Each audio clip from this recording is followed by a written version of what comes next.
தமிழ்நாடு மாணவ இளைஞர் கூட்டமைப்பு நண்பர்களுக்கு வணக்கம். கடலூர் மாவட்டம் சிதம்பரம் பக்கத்தில் கதிரவன் மேலவயலூர் கிராமத்திலேருந்து 30 டிசம்பர் 2024 120 நாள் ஆன பயிர் தான் இப்போ நம்ம பார்த்துட்ருக்கோம். தமிழ் வேளாண்மை முறையில் நம்ம வரப்பெடுத்து 1 ஏக்கரில் 3ல் 1 பங்கு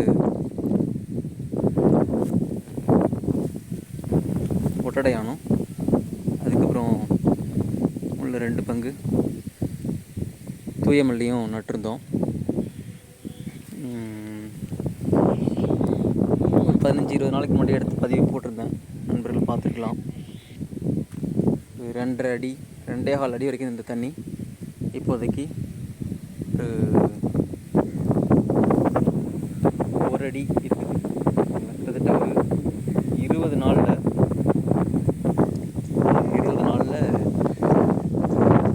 ஒரு அடி தண்ணி, 1 ஏக்கரில் நிறுத்திருந்த 1 அடி தண்ணி காணாமல் போயிடுச்சுனாக்கா எனக்கு தெரிஞ்சு ரொம்ப ஒரு கணிசமான அளவு தான் பூமிக்கு மேலே அது ஆவியாக இருக்கணும். மற்றபடி எல்லாமே கீழே தான் போயிருக்கணும். ஓகேங்களா? இன்னும் இந்த பயிருக்கு வளர்ச்சி இருக்குது. ஒட்டடை வந்து இன்னொரு 40-50 நாள் கூட ஆகும் அது அறுவடை ஆகிறதுக்கு. அந்தாண்ட தூய மல்லி இன்னொரு 20-30 நாள் ஆகலாம்.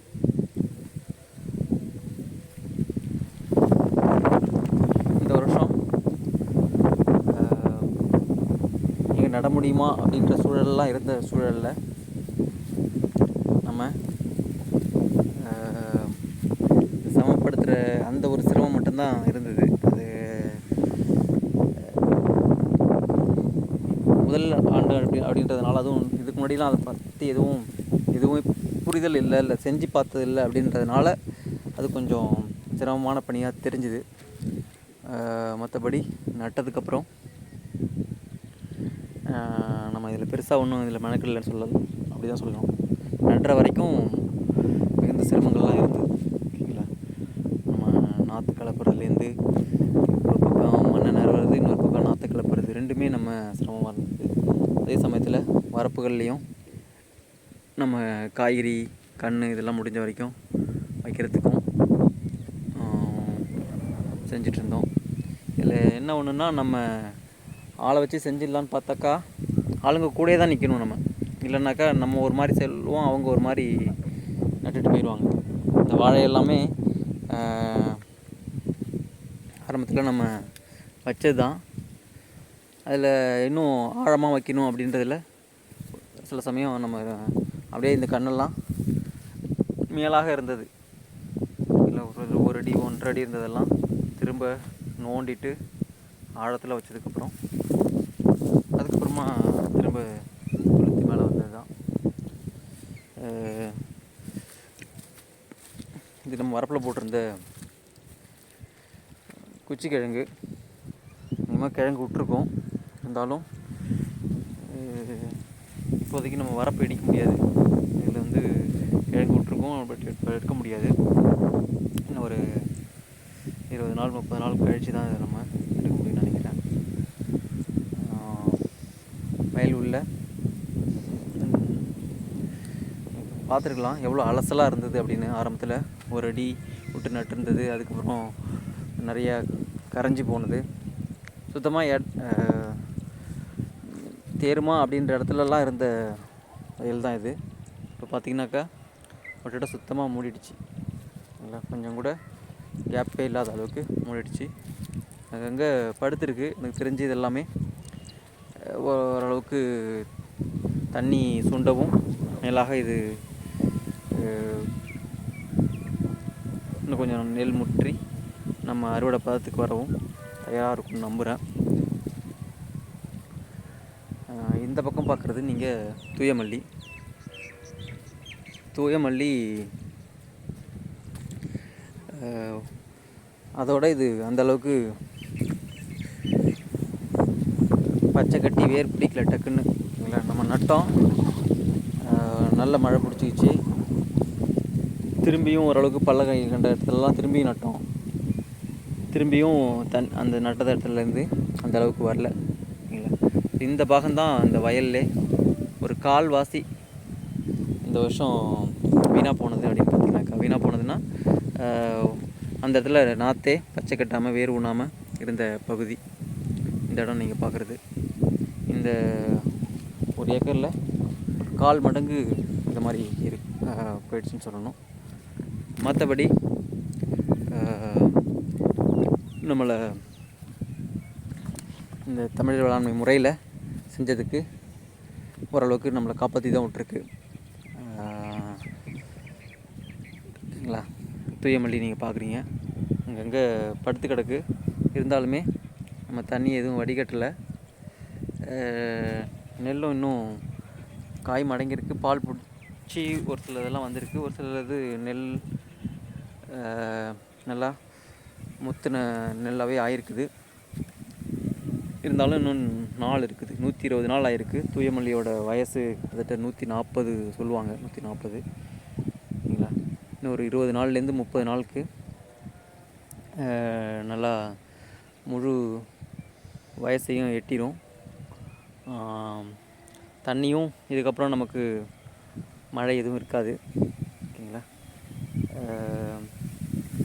ஒரு 20 நாளில் ஒரு அடி உள்வாங்கிறது அப்படின்றது தான் இந்த நிலத்தோட நீர் உறிஞ்சும் வேகம். 1 ஏக்கர் தண்ணியில் 1 அடி உள்வாங்கியிருக்கு 20 நாளில். ஓகேங்களா?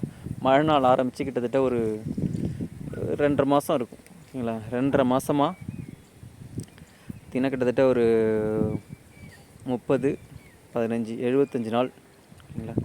ஒரு தோராயமாக ஒரு 80 நாள்னு வச்சுக்கிட்டிங்கனாக்கா தண்ணி கடந்த கால அளவு. கிட்டத்தட்ட ஒரு 3லேருந்து 4 அடி தண்ணி 1 ஏக்கர் அளவில் உள்ளே வாங்கியிருக்கு அப்படி தான் சொல்லணும். சரிங்களா? 1 இன்ச்சு தண்ணி நின்னாலே ஐயா சொல்லுவாங்க 110 டன் அப்படின்னு.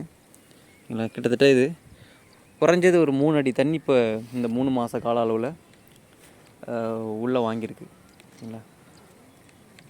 36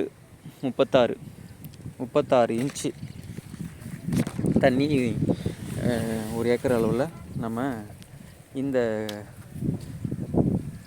வருஷத்தில் நம்ம பூமியை குடிக்க வச்சுருக்கோம். கிட்டத்தட்ட பார்த்துக்கு 36 × 110 டன். ஓகேங்களா? கிட்டத்தட்ட 3600 டன், கிட்டத்தட்ட 4000 டன் அளவுள்ள எடை கொண்ட தண்ணீரை நம்ம பூமிக்கு அடியில் செலுத்தியிருக்கோம். கூடுதலாக நம்ம நெல்லையும் விளைய வச்சுருக்கோம். வரப்புகளில் இருந்த வாழை நீங்கள் பார்க்குறது இது ஒரு செவ்வாழை கன்று. ஒன்று தான் வச்சுருந்தோம், அது 2 பக்கமும் வெடித்து 2ஆக வந்து நிற்குது. மற்றபடி தென்னை அங்கங்கே ஒரு 4-5 கன்று தான் வச்சுருந்தோம். சரிங்களா? அப்படியே இருக்குது ஓரளவுக்கு. இல்லாமல் பதியம் போட்டதெல்லாம் ஓரளவுக்கு இப்போ குருத்து வந்துருக்குது. அது இன்னும் ஒரு 15-20 நாளில் எடுத்து நட்டுருவோம்.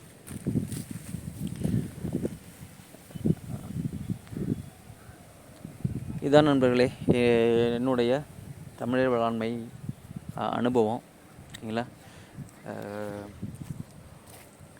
இந்த தண்ணியோட தரம் எப்படி இருந்தது அப்படின்றத, இந்த தண்ணிலாம் ஓரளவுக்கு வற்றினதுக்கப்புறம் நம்ம போரை போட்டு எடுத்து அதை நம்ம விவசாய ஆராய்ச்சி நிறுவனத்தில் கொடுத்து தான் முன்னாடி இந்த தமிழ் வேளாண்மையெல்லாம் செய்கிறதுக்கு முன்னாடி நாற்றுலாம் போட்டப்பட்டே ஆகிற டைமில் நம்ம லேபில் கொடுத்து டெஸ்ட் பண்ணியிருந்தோம்.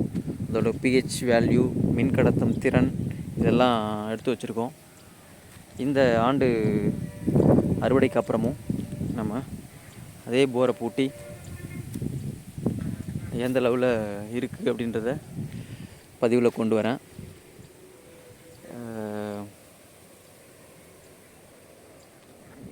வேளாண்மைன்னா ஏதோ ஓரளவுக்கு கூட்டம் பாக்கியத்தில் எல்லாரையும் பார்த்து செஞ்சிட்ருந்த அந்த அனுபவத்தில் தான் இருந்தது.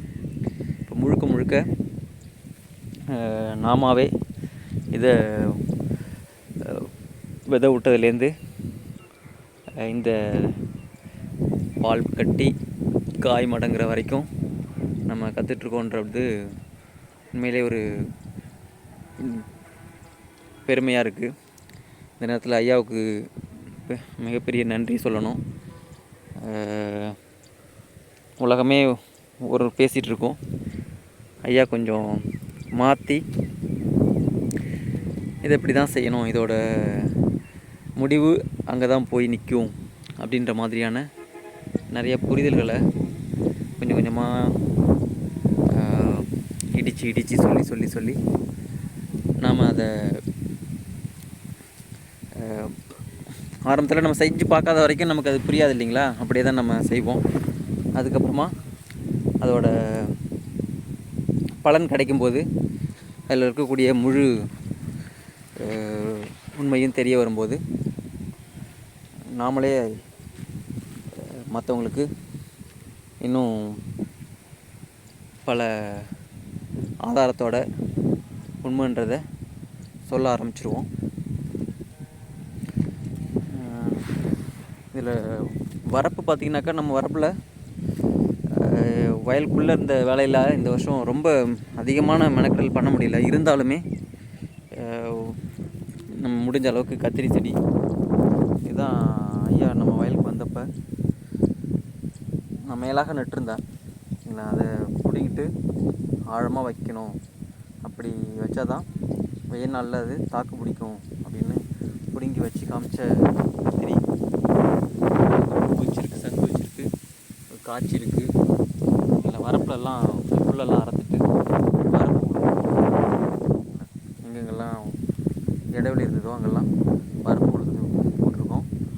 இது நம்ம புடலை போட்டிருந்த பந்தல். இந்த பந்தலில் புடலை காய்ச்சிது, ஒரு 3 கிலோ காய்ச்சிருக்கும். 3 கிலோவுக்கும் கொஞ்சம் கூடுதலாக காய்ச்சிருக்கும், 15-20 புடலை போல். அது ஈஞ்சிச்சு இல்லைங்களா, அடியில் வேர்லாம் ஒரு மாதிரி ஈஞ்சிச்சு. ஆனால் அதுக்கு கீழேயே இருந்த அவரை ஒரே ஒரு செடி தான் இருந்தது.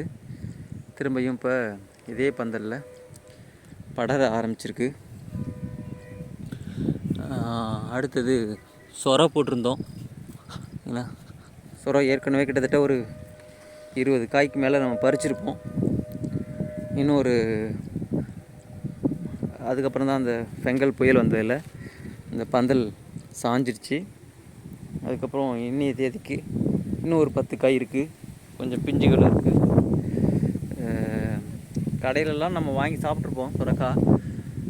இருந்தாலும் நம்ம வயல்லே விளைஞ்சி அதை சாப்பிடும்போது சாப்பிட்றோமோ சாப்பிட்லையோ அதில் உள்ள ஒரு நிறைவு. சுரக்கான்னா இதுக்கப்புறம் நம்ம சாப்பிட்டு பார்க்கணுன்னு அவசியம் இல்லைன்ற அளவுக்கு அந்த மாதிரி நம்ம சாப்பிட்றதா தான் சரி, நம்ம அக்கம் பக்கத்து வீட்டினர் சுற்றத்தான் இவங்களுக்கெல்லாம் கொடுக்குறதா இருந்தாலும் சரி, எந்த அளவுக்கு நம்மளால் தாராளமாக கொடுக்க முடியுது அப்படின்றதையும், நம்மளே அதை உற்பத்தி பண்ணும்போது தான் சாத்தியம் அப்படின்றதையும் புரிஞ்சுக்கிட்டேன்.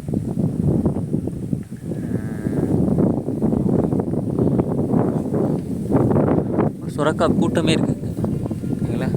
ஒரே இடத்துல 6 சுரக்காய் ஓகேங்களா. அது இல்லாமல் இங்கே ஒன்று, இந்த இடத்துல இன்னொன்று தூங்கிட்டுருக்கு. ஏற்கனவே ஒரு 4 நாளைக்கு முன்னாடி ஒரு 2 சுரக்காய் பறிச்சிட்டோம் ஓகேங்களா. இது இல்லாமல் பீக்கம் போட்டிருந்தோம். பீக்கம் எல்லாமே முரடு கட்டின மாதிரி அது சரியாக ஒன்று பிஞ்சுலாம் வச்சுது லைட்டாக. அதுக்கப்புறம் ஒன்றும் அது காய்க்கலை. அது வகை சரியில்லையான்னு தெரியல. எல்லாமே நம்ம அங்கங்கே கிடைக்கிற இடத்துல வாங்கி தான் போடுறோம். நம்மக்கிட்ட அது நாட்டு விதையான்னு கூட தெரியாது. இந்த மாதிரி இருந்தது. நன்றி நண்பர்களே. இந்த ஒரு வருஷ பயணம் தமிழர் வேளாண்மையில் ரொம்ப நிறைவாக இருந்தது. அறுவடை முடிஞ்சதுக்கப்புறம் நம்ம மீண்டும் சந்திப்போம். வரப்பில் இருக்கக்கூடிய கண்ணெல்லாம் எந்த அளவுக்கு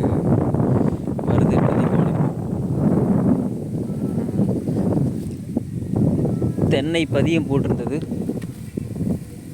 ஓரளவுக்கு அங்கங்கே கூறு வர தொடங்கியிருக்கு. ஆரம்பத்தில் நம்ம பதிவை பார்த்துட்டு இருந்தவங்களுக்கு தெரியும். இதில் பார்த்திங்கன்னா தெரியும், இதுக்கு கீழே ஒரு தென்னை நெத்து இருக்குது சரிங்களா. இது மற்றதெல்லாம் கூறு வரல. வரப்போட சரிவுகளில் வேலிக்கும் வரப்போட சரிவுக்கு நடுவில் நம்ம நட்டிருந்தோம். இங்கே ஒன்று ஓகேங்களா. இந்த மாதிரி ஒரு 20 கன்று நம்ம போட்டிருந்தோம். எத்தனை முளைச்சி வருதுன்னு தெரியல. இது நம்ம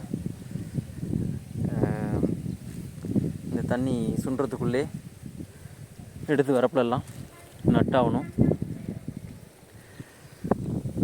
மீண்டும் மற்றொரு பதிவில் சந்திப்போம் நண்பர்களே. நன்றி, வணக்கம்.